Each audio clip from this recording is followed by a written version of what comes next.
This program is brought to you in part by the Eugenie and Joseph Jones Family Foundation, a local foundation proud to support education, the arts, and culture in the greater New Orleans area.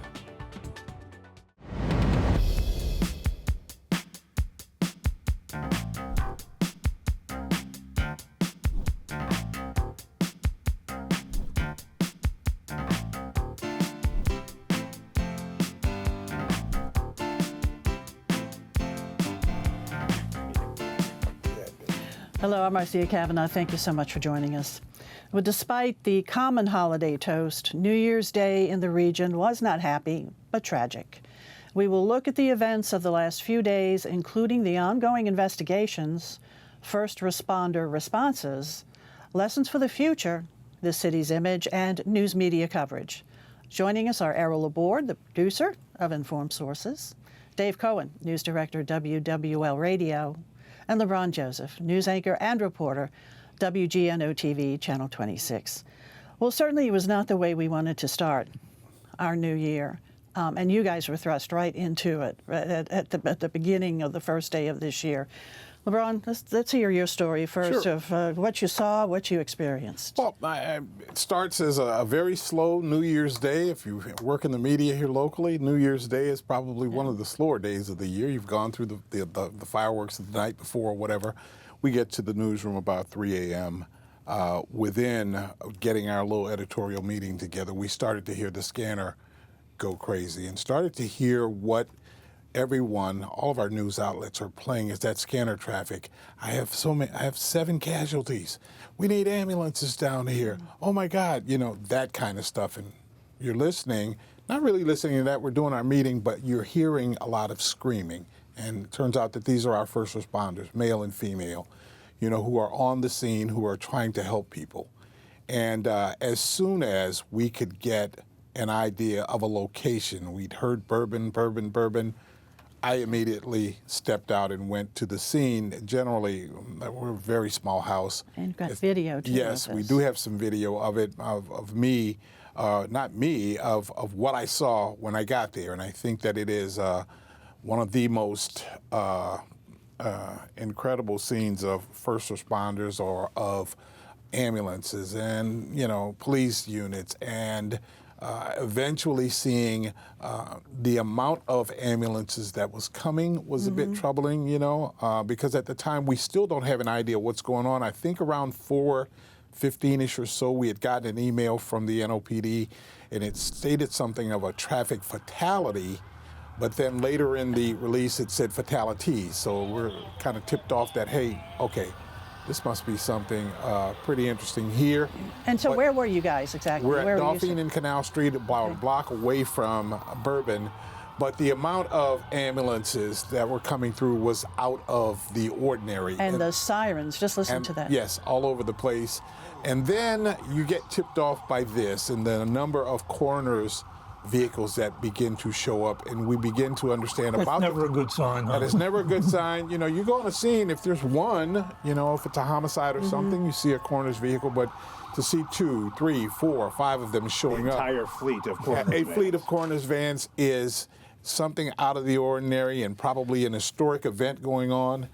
By about that time, the NOPD PIO had come to a couple of us in the little place right there with the media and saying, listen, we have 10 fatalities. And we were all blown away. Wait, can we report that?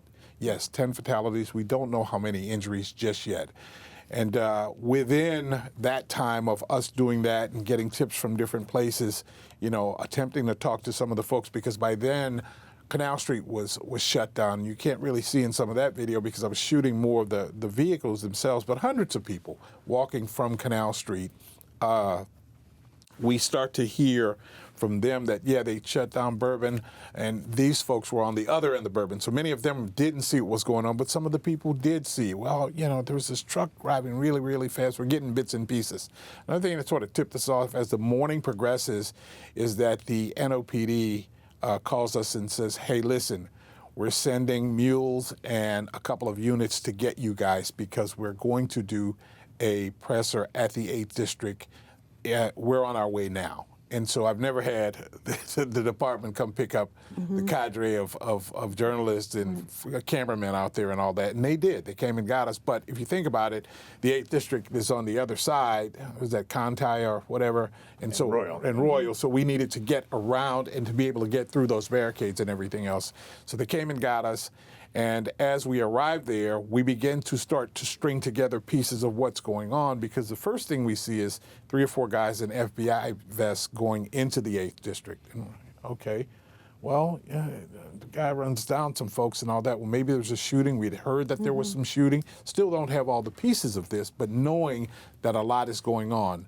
I think I mentioned to you, it's comical at this point, but a guy on a pedicab is riding past us as we're all doing reports. Ain't nobody said anything about that bomb scare in the 300 block of Bourbon. And we're all going, wait, get That back makes your up. ears perk up. Yeah, exactly. Definitely. I'm scared. What is this that we're dealing with at this point? Well, what an experience. Yeah. Dave, and how for you? How did this Well, break? I actually had the day off. So I'm at home, and I was up till 1, 2 a.m. It was New Year's Eve, New Year's morning. And we started to get a few alerts. Nola Reddy, the mayor's emergency management office, actually sent out an alert about a mass casualty event and telling people to avoid the area of Bourbon and Canal. That was the first alert that I got. But then the BBC in London called me, the British Broadcasting Company, and said, "Can you go on with us?" And I had just looked at the alert, and I said, well, I know very little information. And they said, that's fine, just tell us what you know. So I'm on in London on the telephone, and they're saying, we've heard I said, we can confirm there's been 10 people killed in a mass casualty event. It happened on Bourbon Street, the main drag through the New Orleans historic French Quarter. They said, we understand that there was gunfire as well, and there was a bomb threat at a nearby hotel that was evacuated. So in London, they have more information now than anyone locally had, and I'm still not sure how that happened, because this is still before 5 o'clock in the morning. But so then it all started to come together, and we started to get the information from the NOPD in little bits, but at 6:30. When finally we heard from the police chief, the mayor, and one of the assistant special agents in charge for the FBI in New Orleans, at 6:30 a.m. around that time from the 8th District headquarters, they told us that this individual had driven around, gone up on the sidewalk, and had raced down Bourbon Street very intentionally, according to the police chief, hell-bent, she said, on killing as many people as he could. Video was already starting to come out. The ISIS flag flying from the bumper of the pickup truck had already gone viral worldwide on social media. And as soon as the mayor said, we have been the victims of a terrorist attack, that's when suddenly everything just ramped up. So how far did this truck go down? 3 blocks. 3 blocks, yeah. Yeah, So he turned roughly the canal. like around the Sonesta, around that area? Not far from there, yeah. And ran into a crane or something that was It was there? a lift. It was a construction lift, or it was a rented lift from a local construction rental company. We still don't know why it was in the street. correct. But It's it not stopped- unusual for those to be there, though, either for lighting. Sometimes they put lights on them to light up the street. Sometimes television networks or others use Right. them to get aerial shots down Bourbon Street. That stopped him from going further down Yes. Bourbon Street. Yes. So he jumps out, and then a gunfight ensues. He jumps out with a long rifle with a silencer on it and starts shooting at police. He hit 2 NOPD officers. 3 officers returned fire, shot and killed him. Well, shot him. They immediately, once the threat was neutralized, once he went down, then police and other first responders on the scene, and you've seen the video of dozens of officers Yes. and others running to the sounds of the car collision or the truck hitting things, people and things. So they shoot him, he's down, they start doing CPR on him because that's what protocol says they have to do. But that lift on Bourbon Street that stopped him from going further, and the police running to the scene and shooting and killing him within moments of him making that turn onto Bourbon Street, those are both vitally important things that happened, because we have now learned that the bombs he had in the ice chests in the French Quarter were a remote-controlled detonation. and he had the detonator in the truck. And there's very little doubt that his goal was to drive 8 blocks to Bourbon and Orleans. Where there was the ice chest. Where there was an ice chest with a remote control bomb in it, and set that off. Yeah. And then maybe go to the one on Decatur and set that one off. But he never got there because the lift stopped the truck and the cops stopped him. It could have been just so much worse, but it certainly was extremely tragic and bad. 14 people confirmed dead. And then, of course, he himself dead. And then how many injured, and still some of them severely? More than 30. The number we were getting was 35. But when they did the press conference, the latest press conference, or later on in the day, the 11 a.m. one, they started to name the different hospitals they were at, and many were at UMC, some were at Touro, and East Jefferson. That's exactly right. And the numbers we were getting, and we're sitting there counting, wait, that's 30, that's 35, that's 36. And the authorities were a little vague about, and there could be a few more at other hospitals. Those are the ones that ambulances had brought into the hospital. Yes. So we don't know, other people could have private vehicles, taken private vehicles to the hospital, brought people in private vehicles. So so many questions. Many of these people certainly were hit by the truck. Were any people shot? Do we know? Do we have that confirmed? The mother of one of the deceased has said that her child was shot.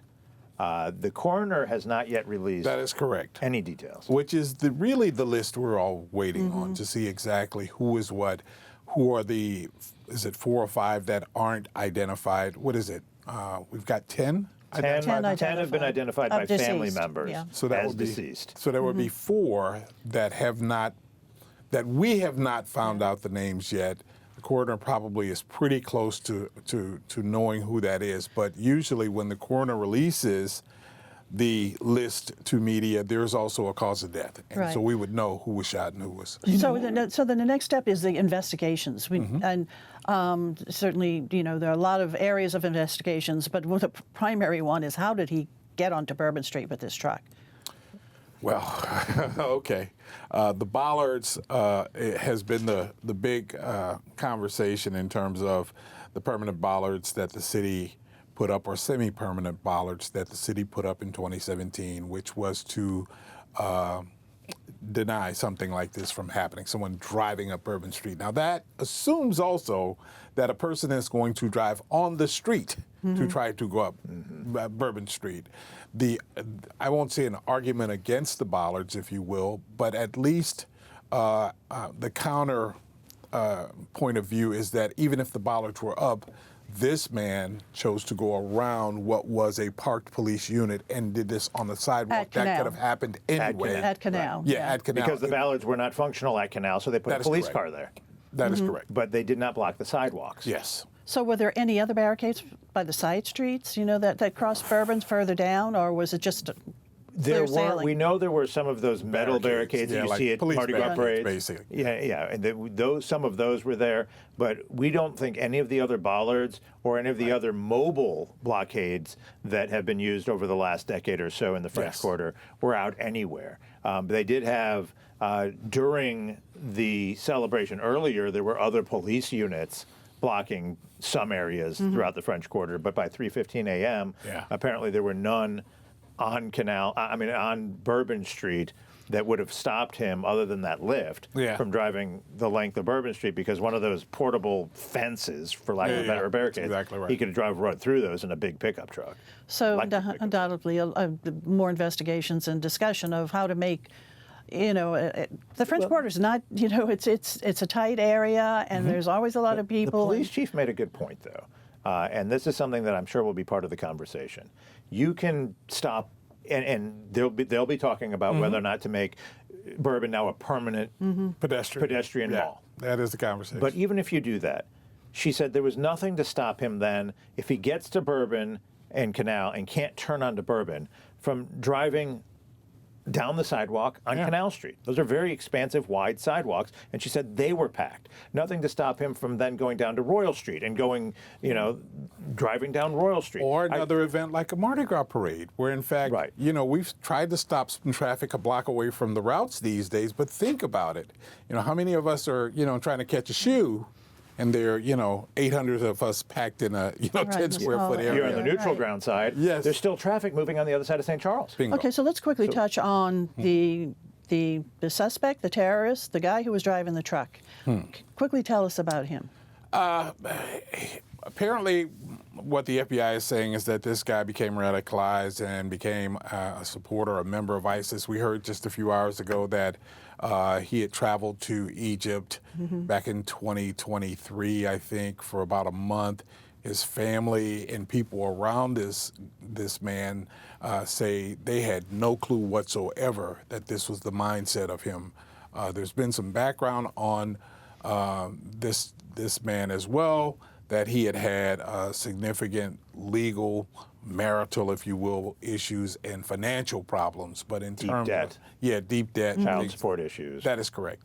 But in terms of there being any red flags, if you will, beyond any of that, no one has spoken up to say, hey, we've seen this. 42-year-old Shamsud Din Jabbar, honorably discharged from the United States Army. He served in human resources and information technology in the war on terror in the U.S. Army. And by all accounts, from everyone who served with him, he was a good soldier. He was actually awarded for his performance. And so he goes from fighting the war on terror to then he returns home. He has 3 children.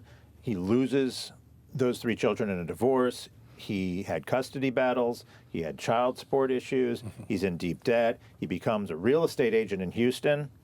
There's videos of him promoting himself as a real estate agent. Which is some of the first videos we saw of him. And apparently that didn't go so well. And so he loses that job about 2 years ago.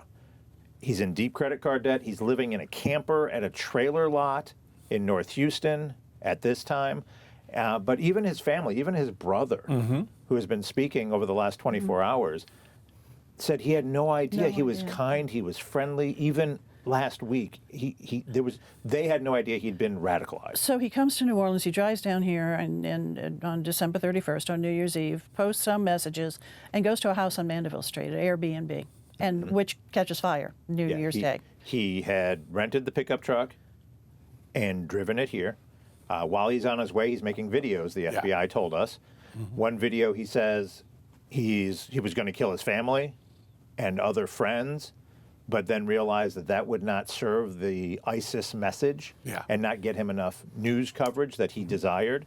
So he changed his mind. Instead of killing people in Houston, to driving to New Orleans and committing this act. And he pledged his allegiance to the Islamic Nation, to ISIS. He was flying an ISIS flag on the pickup truck. They found a laptop and I think a phone and some bomb-making materials in that Airbnb on Mandeville Street. And NOFD at some point responds to that because of smoke. Immediately after going in, they call in the ATF and FBI. Whatever they saw in there, and they haven't told us specifically yet, made them know something was very wrong.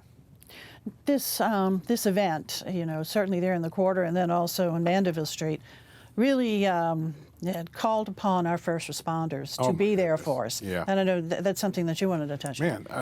The first responders, heroic. From everything we've seen, from the guys who, neutralized this threat to those that we heard helping victims very early in the morning, which really tipped off any news organization that has a scanner anywhere in town, that, and it was dozens of first responders on the radio.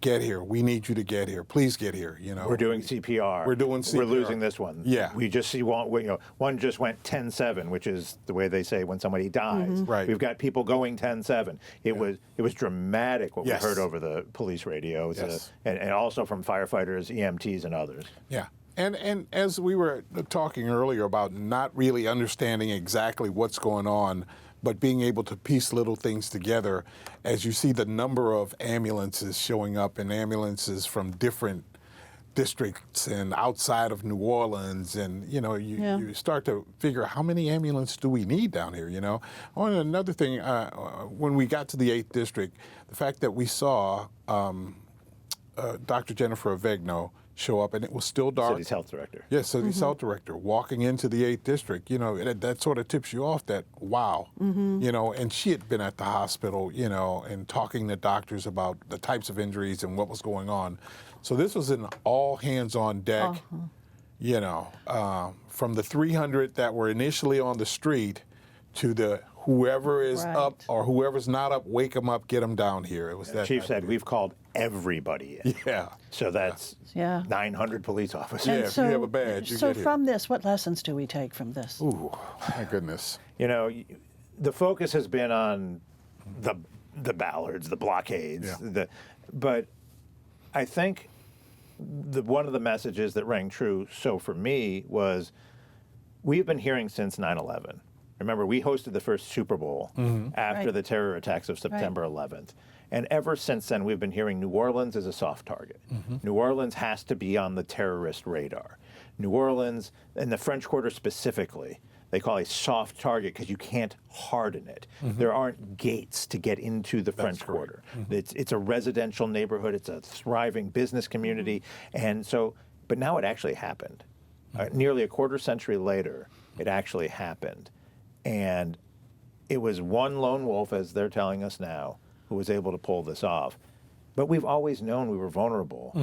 It just, I think not everyone necessarily believed it. You know, maybe you know, is Mardi Gras really on the terrorist map? You know, are they really? You know, is that really what they're going for?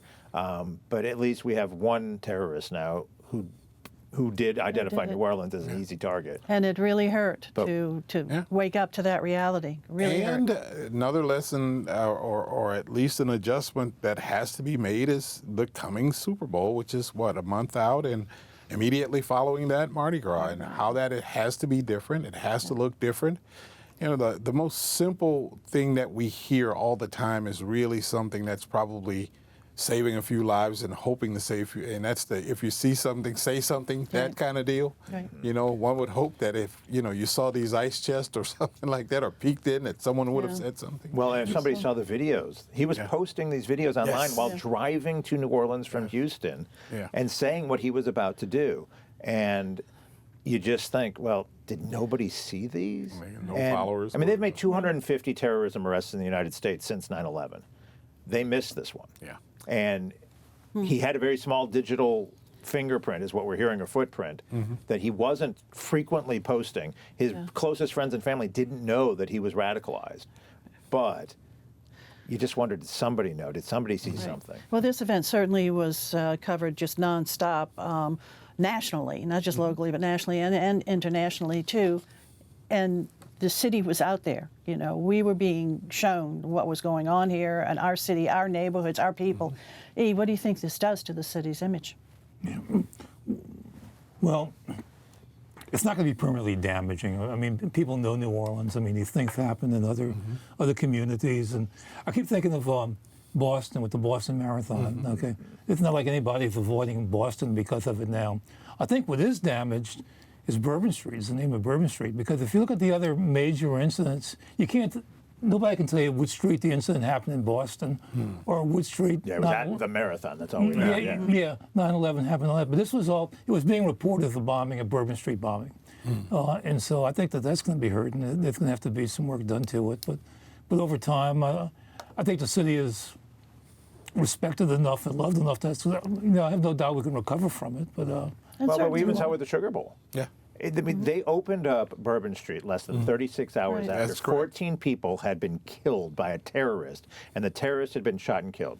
Less than 36 hours later, they opened up Bourbon Street. The crowds came. Yes. Now, a lot of them were Notre Dame and Georgia fans who were already in town, but just 36 hours later, Bourbon Street was Bourbon Street again. And there were memorials, there were second lines, there were prayers, and those things. But just a short time later, the party was on. There was drinking, there was rabble-rousing, there was dancing, there was all the things you expect on Bourbon Street. you know, Some people are going to avoid it because, Yes. but is it overall going to be a lasting, long-term damage to the city's tourism? there have been times when really bad things happen. The Howard Johnson shooting incident, which was terrible, and that one, New Orleans police were killed. And I remember the Attorney General said this is probably part of a nationwide conspiracy. It turns out it was one guy. It was a lone wolf. It was the same thing. It was Mark a lone Essex. wolf, but the stories went out that it was multiple people. But over a while, I think New Orleans recovered. And the fact is that the Howard Johnson thing happened on January 7th, which is like the first day of the first full day of the carnival season. I think Mardi Gras and the carnival season really helped get people confident about being back on the streets. And we're facing that same sort of thing on the calendar this year. But one thing I did want you all to touch on before we run out of time, public officials' response. How's that looking? Well, I think the first faux pas, if you will, would have probably been the assistant FBI agent stating just moments after the mayor of the city of New Orleans said, hey, we've been hit by a terrorist attack, saying that this was not a terrorist event. And I don't think, I tend to believe she must not have heard the mayor say that just moments before that. By the officials not taking any questions, it kind of hamstrung the media from being able to get that cleared up immediately, saying, hey, listen, wait, this is what we just heard versus that. Right. I do think also that a significant number of our public officials have made themselves available. They've been pretty forthcoming. I think the mayor's leadership in this was pretty good. The governor, for the most part. I do also think that some folks have politicized it, and you're going to get that. Yeah, both the governor and Senator John Kennedy took some heat for their behavior at the 2 p.m. news conference. The governor got testy with the media because they were asking about conditions of victims and if victims were hit by the truck, or if they were shot. He didn't like that line of questioning and tried to shut it down. There was no doubt that Kennedy tried to score some political points. Here we were less than 12 hours after the event, and he was politicizing it and took some heat for that. But by and large, and I think that the assistant special agent in charge of the New Orleans office, she was not necessarily ready to be on camera, to be in that spot, and to handle the kind of attention that this garnered. And that's why the FBI sent down one of the much higher-ranking individuals from Washington, D.C. To the following day. Yeah, within just a couple of hours after her saying this wasn't a terrorist, the FBI released a statement saying specifically this is what this is. And then also on Thursday, he acted alone. Okay, we got to wrap up real quick. I was going to say, that was a critical moment when the FBI agent said adamantly that this is more than one person, because that's the story that went around the world, and that's scary, okay? Well, they explained that. Yeah, I know they said that, and I think that was a critical moment. If from the very beginning it said there was a lone wolf and he's dead, okay, then people aren't scared anymore, okay? Right, but people were scared because they said, we need help finding the people who helped us. Yes. But and I think that's what Kennedy was responding to, because he heard that, and he says, we're going to get the story correct. And he used the plural, these people. But on Thursday, they clarified that. Okay, guys, we are out of time now. So, thanks for joining us here, really, for telling us how you all observed it, what you saw, telling us more about this really tragic event that happened in our city. Thank you all for joining us. We'll see you again next week for Informed Sources. Have a good evening.